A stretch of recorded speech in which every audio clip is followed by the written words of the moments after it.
Hello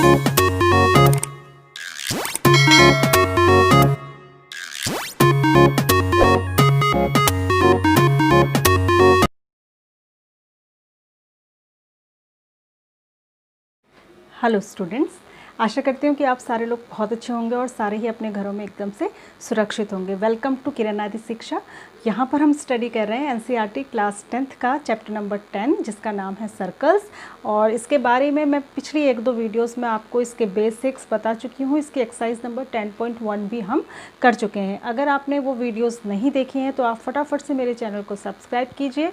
वहाँ पर मैंने 10th क्लास की एक प्लेलिस्ट बना रखी है, वहाँ पर जाके आपको सारी प्रीवियस वीडियोज़ मिल जाएंगी और इससे आपको चैप्टर को समझने में आसानी होगी। इसके अलावा इससे पहले मैं 8-10 चैप्टर पढ़ा चुकी हूँ, वो सारी वीडियोस भी आपको वहाँ पर मिल जाएंगी और ये बिल्कुल फ्री हैं। आप घर बैठे आराम से लॉकडाउन में इनसे अपनी स्टडीज़ को कंटिन्यू कर सकते हैं, चैप्टर को समझ सकते हैं, बार बार वीडियोस को देख सकते हैं। आज हम कर रहे हैं 10.2 के भी 3 क्वेश्चंस हम डिस्कस कर चुके हैं और अब जो मैं डिस्कस करने जा रही हूँ ये आपको जो है बहुत इंपॉर्टेंट क्वेश्चंस ये हैं। क्वेश्चंस बहुत छोटे हैं लेकिन थोड़े से ट्रिकी हैं। इसमें आपको ध्यान रखना पड़ेगा कि हम कौन सा रूल, कौन सी थ्योरम, क्या चीज़ यहाँ पर अप्लाई कर रहे हैं। ठीक है, वैसे भी ज्योमेट्री में बहुत कुछ कैलकुलेट करने के लिए तो होता नहीं है, लेकिन वहाँ पर हमको रूल्स रेगुलेशंस ध्यान रखने होते हैं। क्वेश्चन नंबर 4 है जो मैंने कई बार पूछा गया है, ये मैंने आपको लिख दिया है। ये है prove that the tangents drawn at the end of a diameter of a circle are parallel. इससे पहले की वीडियोस में मैं आपको बता चुकी हूँ कि टेंजेंट्स क्या होते हैं, सीकेंड क्या होते हैं, इंटरसेक्टिंग या नॉन इंटरसेक्टिंग लाइंस क्या होती हैं। तो ये कह रहा है कि अगर आपके पास एक सर्कल है और उस पर आपने 2 टेंजेंट्स ड्रॉ किए हैं। जो इस वीडियो को नया देख रहे हैं मैं फिर से बता दूं, टेंजेंट एक ऐसी लाइन होती है जो कि सर्कल को किसी एक ही पॉइंट पर टच करती है। तो ये एक सर्कल है जिसका सेंटर O है, ठीक है, जिसका सेंटर O है। इसका मैंने एक डायमीटर ड्रॉ किया है AB और डायमीटर के दोनों एंड्स पर हमने 2 टेंजेंट ड्रॉ किए हैं। एक का नाम है XY, दूसरे का नाम है MN। तो हमको ये प्रूव करना है कि ये टेंजेंट्स जो होंगे एक दूसरे के पैरेलल होंगे। ठीक है, तो सबसे पहले ज्योमेट्री में किसी भी क्वेश्चन को करने का तरीका मैंने आपको बताया था। सबसे पहले आप लिखते हैं गिवन। आपको ये ज़रूर बताना होता है कि आपको क्या गिवन है। क्यों? क्योंकि जो स्टेप्स हम यूज़ करते हैं एग्ज़ाम में उनके अलग अलग मार्क्स होते हैं। जितना आप स्टेप वाइज करेंगे उसकी मार्किंग जो है डिवाइड करके करी जाती है। ठीक है, अगर 4 मार्क्स का क्वेश्चन है तो 1 नंबर गिवन लिखने का, 1 नंबर टू प्रूव लिखने का और 2 नंबर प्रूव करने के हैं। ठीक है, तो गिवन में आप लिखेंगे a circle.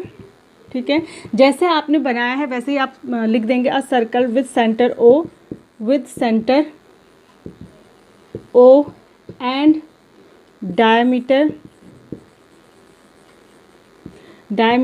AB where 2 tangents XY and MN are drawn at the ends of the diameter।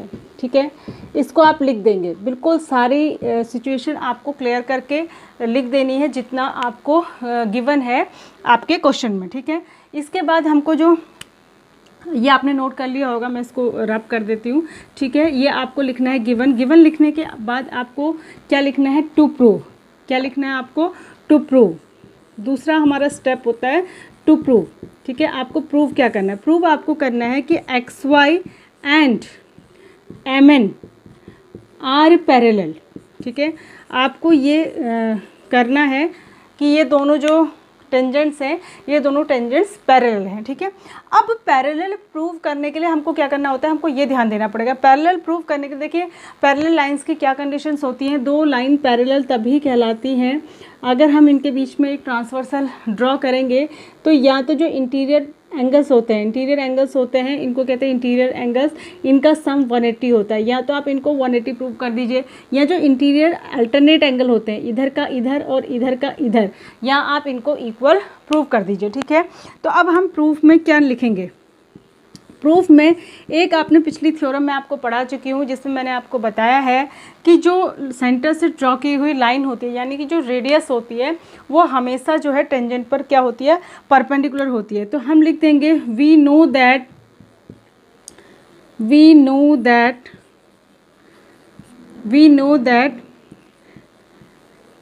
radii are perpendicular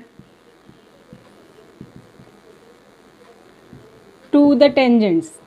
ठीक है, हमने लिख दिया कि हमको पता है कि जो रेडियसेस होती हैं, जो रेडियाइज होती हैं वो टेंजेंट पे परपेंडिकुलर होती हैं. तो इसका मतलब क्या हो गया, एंगल ये देखिए ओ से लेके बी तक ये भी रेडियस है और ओ से लेके ए तक ये भी रेडियस है. तो इसका मतलब ये जो एंगल बन रहा है किसके बीच में, टेंजेंट के बीच में और रेडियस के बीच में, ये 90 होगा, ये भी 90 होगा, ये भी 90 होगा, ये भी 90 होगा. तो एंगल 1 जो है वो एंगल 3 के इक्वल होगा और दोनों 90 डिग्री होंगे. इसी तरीके से एंगल 4 जो है वो एंगल 2 के इक्वल होगा और ये दोनों भी 90 होंगे. ठीक है, तो अल्टरनेट एंगल्स इक्वल हो गए तो हम लिखेंगे it implies that alternate interior angles are equal. ठीक है, अल्टरनेट इंटीरियर एंगल्स इक्वल हो गए और अल्टरनेट इंटीरियर एंगल जब इक्वल हो जाएंगे तो आप ये लिख सकते हैं इट इम्प्लाइज दैट कि X Y is parallel to M N. तो इसका दूसरा मतलब ये है कि ये एक्स वाई और एम एन लाइन जो है वो एक दूसरे के पैरेलल होंगी. ठीक है, तो आई होप कि आप इस क्वेश्चन को समझे होंगे. बहुत आसान क्वेश्चन है लेकिन आपको ध्यान रखना है कि इसको प्रूव कैसे करना है. नेक्स्ट क्वेश्चन जो है वो थोड़ा सा ट्रिकी क्वेश्चन है, आपको ध्यान देना है कि मैं उसको कैसे करूँगी, उसको समझना है. ठीक है, क्वेश्चन नंबर 5, ये क्वेश्चन बहुत बार पूछा जाता है. क्वेश्चन नंबर 5 है prove that the perpendicular at the point of the contact to the tangent to a circle passes through the circle. ठीक है, मैं लिख देती क्वेश्चन को, समझ लीजिए. Prove that the perpendicular at the end of the perpendicular at the end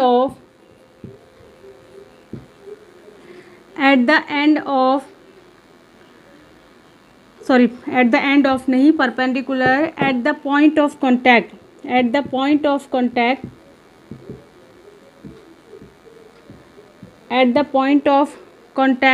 to the tangent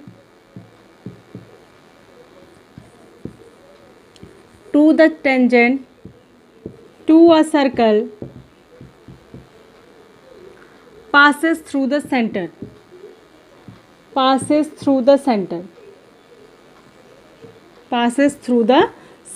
देखिए, question को सॉल्व करने से पहले हमको ये ज़रूरी है कि उस क्वेश्चन की लैंग्वेज पढ़ के हमको क्वेश्चन समझ में आना चाहिए. ठीक है, तो ये क्या कह रहा है, आपको ये प्रूव करना है कि अगर हमारे पास एक सर्कल है, ठीक है, ये सर्कल मैंने बना दिया.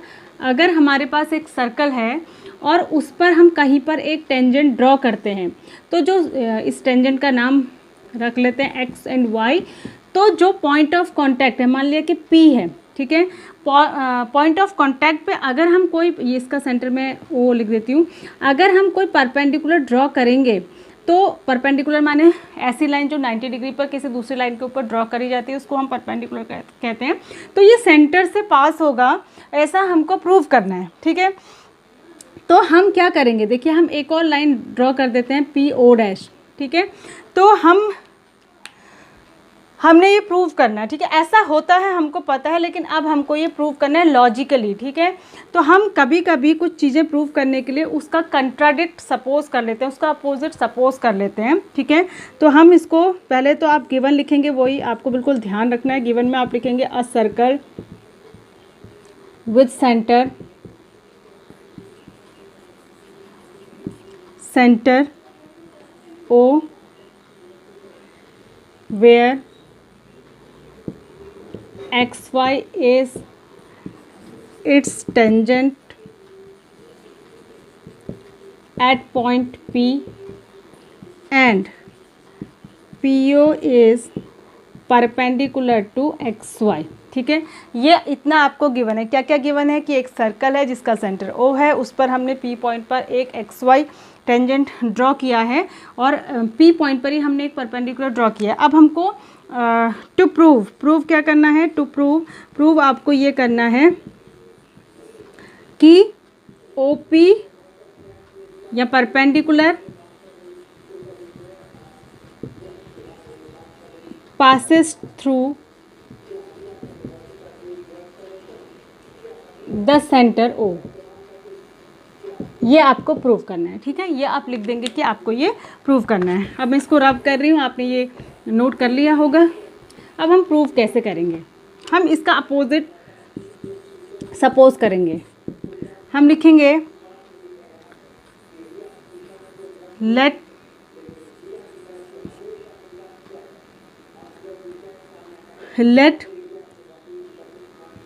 O dash P is perpendicular on XY which does not passes through center। हमने ये सपोज कर लिया कि एक जो इस पर परपेंडिकुलर है वो ओ डैश पी है और जो सेंटर से पास नहीं होता। अब क्योंकि हम ये कह रहे हैं कि ये परपेंडिकुलर है, तो इसका मतलब ये हो गया कि angle O dash P Y जो होगा वो 90 डिग्री होगा, क्योंकि हम कह रहे हैं कि ओ डैश पी इसके ऊपर परपेंडिकुलर है। And O P Y is equals to 90 degree also. क्यों? क्योंकि ये जो है angle between radius and angle between, ये पिछली थ्योरम में हम पढ़ चुके हैं, रेडियस एंड टेंजेंट, क्योंकि रेडियस और टेंजेंट के बीच का एंगल भी 90 डिग्री होता है, ये हमको पता है। तो इसका मतलब ये हो गया कि angle O dash P Y is equals to angle O P Y हो गया, यानी कि ये एंगल इज इक्वल्स टू ये एंगल हो गया। तो ऐसा कब पॉसिबल होगा? ये सिर्फ एक ही केस में हो सकता है जबकि ये दोनों पॉइंट एक ही हो। तो हम लिखेंगे it is possible only when O and O dash are same points. ठीक है, ये तभी पॉसिबल है जब ओ एंड ओ डैश जो है एक ही पॉइंट हो। ठीक है, ये तभी पॉसिबल है, अदर किसी भी केस में ऐसा नहीं हो सकता। तो इसके बाद लिख देंगे कि इट इम्प्लाइज दैट कि perpendicular passes through the centre, की परपेंडिकुलर सेंटर से पास होता है। ठीक है, तो ये थे आज के 2 क्वेश्चंस जो बहुत ही इंपॉर्टेंट हैं आपके लिए। आप इनको अच्छे से समझिए, वीडियो को बार बार आप देख सकते हैं, उससे आपको अच्छे से समझ में आ जाएगा। Thanks for watching, God bless you all.